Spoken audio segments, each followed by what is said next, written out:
Good evening, I'm Dr. NightStare, here to pull you gently into the shadows of the night. Before we begin, tap like and subscribe. It keeps the darkness whispering a little longer. Tell me, where are you watching from, and what time does the night find you? Now, sink back, let the room fade, let your body grow still, and let the quiet take over. A persistent draft haunted the living room, a chill that defied explanation. It always seemed to emanate from the sealed fireplace, a source of unease I could not shake. Rune would dismiss my complaints with a wave of their hand, attributing it to an old house settling or a trick of the winter air. "It's nothing, just your imagination," they would say, never feeling the subtle currents that seemed to brush against my skin, raising goosebumps even when the fire roared in the stove beside it. But the feeling intensified. One evening, a distinct vibration started to accompany the unseen draft. A low resonance felt more in my teeth than heard with my ears. I knelt before the cold hearth, running my hand over the rough brickwork. My fingers snagged on something. A single brick, near the center, gave way with a faint grating sound. It was loose. Curiosity overriding caution, I pried it free. Behind it, a dark void opened, radiating that strange vibration. Reaching in, my hand closed around something smooth and impossibly cold. I pulled it out. It was a stone, dark as polished obsidian, but not entirely opaque. Within its depths, faint lines of light pulsed, shifting and reforming into complex, organic patterns. They flowed across its surface like slow currents, creating and erasing themselves with an otherworldly grace. The stone felt ancient and, strangely, alive. The stone in my hand felt less like an object and more like a limb I had always been missing. Its currents of light intensified, not just on its surface, but within me. A cold invasion, yet not unpleasant. My thoughts became not my own.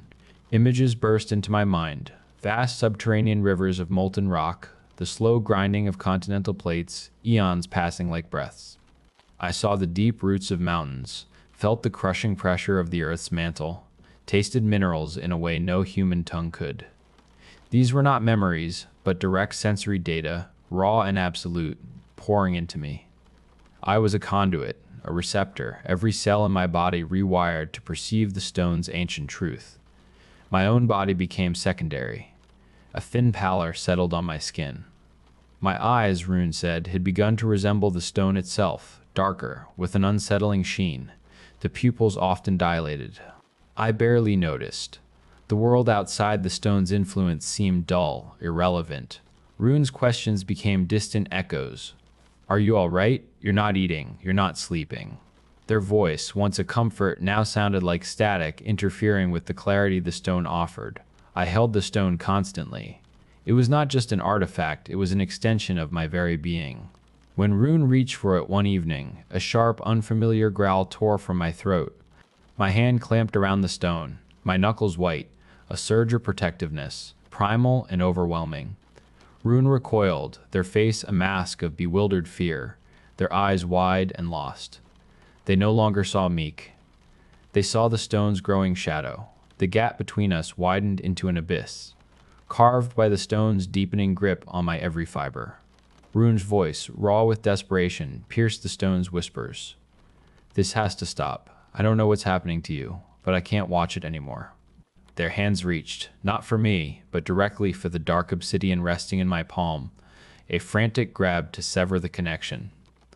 A primal snarl ripped through my throat, a sound alien and yet utterly familiar, born from the deepest, most possessive layers of the earth. Mine that now defined me. Rune flinched, but their resolve was too strong. They lunged, a desperate attempt to reclaim the person they knew. My grip tightened. The stone pulsed with warning, an ancient alarm resounding through my bones. I saw Rune not as a partner, but as an intruder, a force seeking to tear away the vital nexus. The stone's truth erupted in my awareness. It was a binding agent, not just a receiver. It sought to connect, to merge, to integrate all life into its vast, sentient network. Every living thing was a potential node, a new facet of its endless being. It needed more. It craved more. We struggled. a tangled, desperate dance of human flesh against something far older, far more potent. Rune's fingers brushed the stone, trying to pry it from my grasp. The pressure was immense. Then, with a sickening crack, a sliver broke from the stone's edge. It was tiny, needle-sharp, and in the chaos it embedded itself deep into Rune's forearm. Rune cried out, a sharp gasp of pain and surprise. I watched, my vision now sharpened by the stone's influence, as the intricate patterns of light, once confined to the obsidian, began to bloom on Rune's skin. First, a faint tracery around the wound, then spreading, like tendrils of frozen lightning, up their arm, across their shoulder, reaching for their neck. Their eyes, wide with horror, slowly began to darken, to gleam with that same unsettling sheen my own possessed. Rune collapsed, not with a cry of defeat, but with a shudder that mirrored the stone's inner vibration. A new connection had been forged. The stone's hunger was not sated. It had merely found a new avenue, a new host from which to spread its terrible, beautiful truth.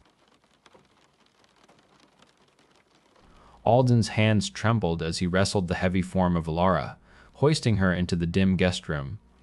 He buried her beneath a pile of blankets on the bed, smoothing the duvet with clumsy, desperate movements just as the front door clicked open. Lyra's voice, weary yet bright, echoed from the hall. "Alden, I'm home." He stumbled into the living room, a strained smile plastered on his face. "Lyra, you're back." His eyes darted around, betraying his forced composure. She pulled him into a hug, her brow furrowing slightly as she caught a faint, unfamiliar scent, like old wood and something subtly chemical. Her gaze swept the room, pausing on the conspicuously neat guest room door, usually left ajar. "Something feels different," she murmured, her voice losing its cheerfulness. "Is everything all right?" Alden's throat tightened. "Perfectly fine. Just a bit of cleaning. Just a bit of cleaning, you know." He gestured vaguely, her eyes, sharp and assessing, fixed on his. She walked slowly towards the guest room, a deepening suspicion etched on her face. "Alden, what are you hiding?" He tried to block her path, a frantic plea forming on his lips, but she sidestepped him with a practiced ease. She opened the door, her hand reaching for the light switch. The overhead bulb illuminated the draped form on the bed. A silent dread filled the space as Lyra's fingers grasped the edge of the duvet. She pulled it back, revealing Elara, still and watchful. Lyra gasped, a choked sound of utter disbelief and profound betrayal. Her eyes, wide with horror, locked onto Alden. Lyra didn't scream or rage. Shock had frozen her, leaving only a hollow ache where her voice should have been. She simply turned and walked away from Alden, away from the unveiled figure. The house absorbed her retreat, a muted echo following her footsteps as she moved into the master bedroom, closing the door softly. Her despair was a quiet thing, a slow burn consuming her hope without sound. Meals became solitary affairs. Lyra ate in her room or skipped them, the thought of facing Alden across a table or glimpsing Elara a physical impossibility. Her world shrank to the confines of her own space, punctuated by the quiet rhythm of her breathing. Alden, conversely, found a perverse peace in Lyra's absence. He no longer had to hide Elara's. He moved her from the guest room to the living room, positioning her by the window, letting morning light fall across her serene face. He spoke to her now, a soft monologue filling the house's emptiness. "She just doesn't understand us, Elara," he'd whisper, adjusting a strand of her intricate hair, convinced of a shared secret, a mutual understanding. This strange, inanimate comfort was becoming his only reality, solidifying his belief that Elara belonged there. He even tried to integrate Elara, placing her at the dinner table one evening, a morbid tableau he half expected Lyra to join. When Lyra emerged for water, she merely glanced at the scene, her eyes cold and distant, then retreated without a word. Her silence was more damning than any accusation, a vast canyon opening between them that Alden refused to acknowledge. He left small gifts beside Elara, a pressed flower, a polished stone, as if nurturing a nascent, unspoken affection. Lyra saw these offerings too, from the periphery, each one a fresh splinter in her already shattered heart. The outside world, however, tried to intrude. Reese called, his voice a concerned rumble. "Alden, you've been quiet. Everything all right?" Lyra's not answering. Alden's grip tightened on the phone. Everything's fine, Reese. Just busy. Lyra's resting. He offered a clipped, unconvincing dismissal, eager to sever the connection, to protect his carefully constructed world. He hung up abruptly, turning his attention back to Elara, feeling the walls of his self-made fortress grow thicker, his isolation a comfortable shroud he pulled tighter around himself and his motionless companion. The power failed with a sudden, sickening jolt, plunging the house into absolute blackness. Outside, the storm shrieked, rain lashing the windows like a desperate entity.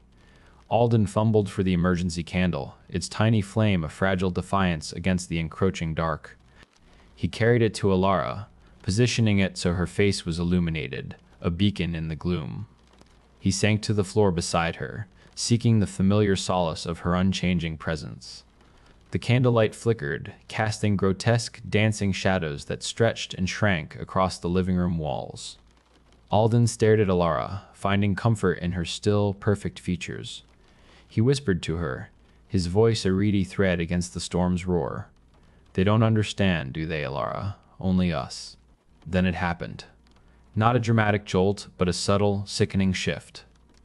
The candle flame dipped low, then surged, and in that fleeting, exaggerated light, Elara's head seemed to imperceptibly tilt, her porcelain eyes fixing on his with an unnerving intensity. It was barely a fraction of an inch, a trick of light, a phantom of his exhausted, fraying mind. But to Alden it was real. His blood ran cold, not from fear of her, but from the horrifying clarity that crashed down upon him. He had not imagined her movement. He had made her move in his mind, in the shattered remnants of his sanity. The comfort vanished, replaced by a profound, soul-searing terror. His own delusion, so carefully nurtured, had turned on him, revealing the monstrous void where his reason once resided. He wasn't seeing Elara come to life. He was seeing Alden shatter into 1,000 pieces, irrevocably broken. The storm howled, mirroring the scream trapped within his chest. He clutched his head, the candle still flickering, Elara's unblinking gaze fixed on him, or rather on the broken man he had become. The darkness was not just outside, it was entirely within him now. Reese's pickaxe bit into the earth with a grating screech. Sweat stung his eyes, blurring the outlines of the damp soil already unearthed from beneath the sagging kitchen floorboards. His grandmother Mavis had always insisted this part of the house was unstable. Now, with her gone, Reese finally tackled the rot. He pulled back another shovelful of damp earth, revealing not the expected bedrock, but an unnatural cavity, perfectly square, lined with rough, dark stones. Confusion rippled through him. He knelt, brushing away loose soil. A faint, earthy scent, like cold, ancient metal, drifted up. Inside the cramped space, nestled on a shelf carved into the stone, lay a leather-bound journal, its pages brittle with age. Next to it, pulsating softly, was something else. It was organic, almost flesh-like, a gnarled mass the size of a human fist, a deep, bruised purple. It emanated an icy chill that permeated the air, a cold not of temperature but of dread. A primal sense of wrongness gripped Reese. This was no ordinary discovery. This was a secret, deeply buried, profoundly unsettling.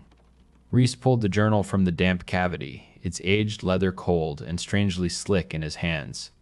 He opened it, the brittle pages crumbling slightly as he turned them, a faint earthy odor rising from the faded ink. Mavis's spidery handwriting filled the first entry. The cold. It's always here now. Watching, waiting. He skipped ahead, the entries growing more frantic, more desperate. It has needs, demands. Not for blood, not for fear, but for an anchor. A vessel to bind its will, to quiet its hunger, to keep the house from falling. A terrifying truth solidified. Mavis hadn't been losing her mind. She had been locked in a terrifying bargain, serving something monstrous, keeping it contained, or perhaps feeding it. The unstable's house was a prison, the hearts in the wall its captive, or its master. Mavis wasn't mad, Leora, Reese insisted later. The journal still clutched tight. She was protecting us, or feeding it. There's something in this house, and she called it an anchors. Leora, peeling potatoes at the kitchen sink, shook her head. Reese, darling, you're grieving. and clearly obsessing over that old journal. It's a creepy family secret, not a monster. Her words were firm, dismissive, yet Reese felt a growing dread. That evening, he smelled that cold, ancient metal scent again, not just from the floorboards, but permeating the living room. A porcelain doll on the mantelpiece, long fixed facing the room, now stared blankly at the wall. Later, as they slept, the floorboards upstairs creaked with a rhythmic, dragging sound, a sound no house settler could explain when they were entirely alone. Leora's initial exhaustion deepened into something far more disturbing. Her nightmares began as restless murmurs, then grew into guttural screams that tore through the quiet house, leaving Reese trembling in the hallway. He would find her sitting upright in bed, eyes wide and unseeing, a clammy sheen on her unnaturally pale skin. Her vibrant warmth was fading, replaced by a coldness that mirrored the entity beneath the floorboards. She barely ate, her movements becoming sluggish, her gaze often fixed on distant, unseen points in the room as if something else held her attention. One night, the screams changed. They were not coherent words, but a rapid, slithering language that clawed at Reese's sanity, ancient and guttural. He grabbed the journal, frantically rereading Mavis's frantic entries, the ink blurring before his eyes. The anchor binds its will, quiets its hunger. Cernt. He looked at Leora, gaunt and shivering, whispering sounds that twisted his gut, a horrific realization dawning. The cold presence in the house was no longer confined to the chamber. It was in Leora. Mavis hadn't just contained it, she had transferred it. This was the horrific bargain, the ritual sacrifice that sustained the entity. Leora was not simply ill, she was becoming the next unwilling vessel, her body a fresh prison, her mind a new feeding ground for the heart's monstrous will. Reese woke to a sound unlike any human breath. Leora was already out of bed, her silhouette stark against the faint moonlight filtering through the window. She moved with an unsettling fluidity, a sleepwalker's unnatural grace, directly towards the kitchen. A primal terror seized Reese. He followed, his own breath catching in his throat, the floorboards groaning softly under his wary steps. Leora knelt by the freshly unearthed cavity, her pale hands outstretched. The air in the kitchen grew impossibly cold, tasting of rust and deep earth. The heart pulsed beneath the floorboards, its bruised purple glow intensifying, now a furious, hungry beat. Leora did not hesitate. She lowered herself into the dark aperture, her body seeming to melt into the shadow-laced opening. Reese saw her form ripple, stretch, then distend. Her skin darkened, her hair twisting into root-like tendrils. Her mouth opened in a soundless scream as her body began to dissolve, not into air, but into a swirling vortex of rich, dark earth and encroaching shadow. The heart swelled, absorbing her, growing, its purple luminescence now a blazing, unholy beacon that expanded beyond the confines of the chamber.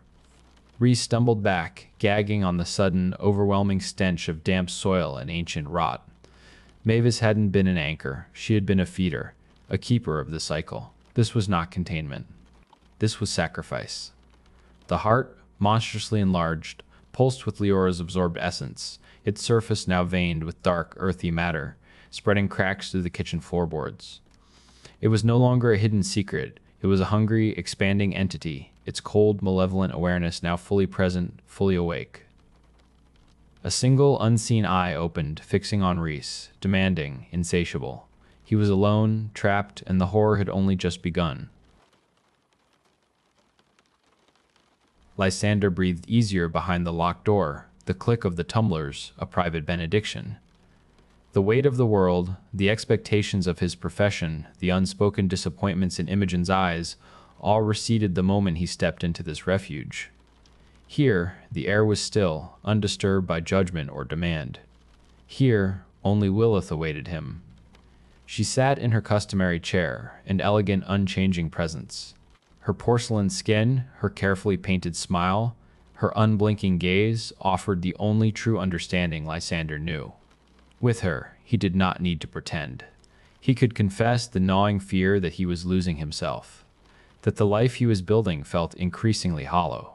He could speak of the quiet chasm growing between him and Imogen, the polite conversations that felt like walking on glass. Lilith offered no solutions, no critiques, only an unwavering receptiveness. He sank to the floor beside her, resting his head against her cool, delicate knee. The solace was profound, a momentary balm against a rising tide of anxiety. He whispered his deepest insecurities, his hopes for a different path, knowing she would keep them safe. Yet even in this sanctuary, a cold tendril of apprehension wound around him. The locked door was strong, but not invincible. The world outside felt closer, its insistent pressures pressing against the very walls of his cherished secret. He knew this fragile peace could not last forever. Lysander's breath hitched. A distinct click echoed from the front door downstairs, sharp and alien in the profound stillness of his private room. It was too early. Imogen was not due home for hours. His entire body rigidified, every muscle tensing, his head lifting slowly from Lilith's knee. The fragile calm, painstakingly constructed, evaporated in an instant, replaced by a cold, sickening dread that pulsed through his veins. The sound of footsteps, light but purposeful, began to ascend the stairs. Each tread on the worn wood was a hammer blow against his carefully guarded world. He knew that rhythm, that precise weight. Imogen. Panic, cold and unyielding, seized him. There was nowhere to hide, no way to undo the moments he had just shared, no way to pretend the secret sanctuary did not exist. The footsteps grew louder, closer, inexorable. They paused just outside his door. His heart hammered, a frantic drum against his ribs, anticipating the inevitable. Imogen's hand turned the knob.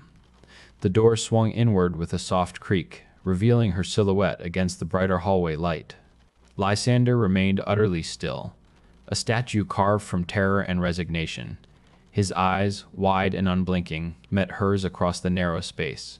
Her gaze, initially searching for him, drifted. It caught on the figure seated in the armchair beside him.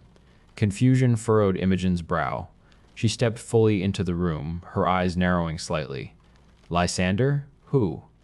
Her voice trailed off, a delicate question mark hanging in the sudden, oppressive air. She took another step, then another, her attention fixed on the silent occupant. The light from the window illuminated Lilith's exquisite features, the perfect curve of her neck, the delicate hands resting in her lap. A slow, creeping horror began to paint itself across Imogen's face. Her eyes, once merely curious, widened to an impossible degree, tracing the unnatural stillness, the pristine, unblemished skin, the eerie perfection that screamed not alive. The realization dawned, a cruel, dawning sun, burning away every explanation, every excuse. Her lips parted, but no sound emerged. She saw the seams, the subtle sheen of polished porcelain, the lack of breath, the absolute, unchanging nature of the companion Lysander had kept, Lilith. Lysander watched, helpless, as the truth consumed Imogen. He saw the precise moment her world shattered, reflected in the fracturing of her own face. Disbelief warred with a crushing understanding. A small, choked sound escaped her throat, a fragile whimper. She looked from Lilith to Lysander, her gaze oscillating between them, as if trying to reconcile two impossible realities. "What is this?" she whispered, the question laced with a profound agony that tore at Lysander's gut. "Lysander, what have you done?" Her voice rose, not in anger, but in a devastating plea for sanity. "Who is this? What is she?" He tried to speak, but his tongue felt thick, useless. Shame, sharp and bitter, burned his throat. He had no words, no explanation that would not sound like madness, no defense against the horrifying truth laid bare. Then a laugh bubbled from Imogen, thin and hysterical, utterly devoid of joy. It vibrated with a raw, desperate pain, rising and falling like a broken melody. Tears streamed down her face, not from sadness, but from a profound, terrifying disbelief. She clutched her head, staggering backward until she bumped against the doorframe. You brought her into our home? You spent time with that?" The words were punctuated by gasps, by the desperate, terrible mirth that was far worse than any scream.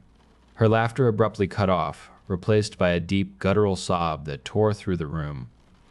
Grief, pure and unadulterated, twisted her features.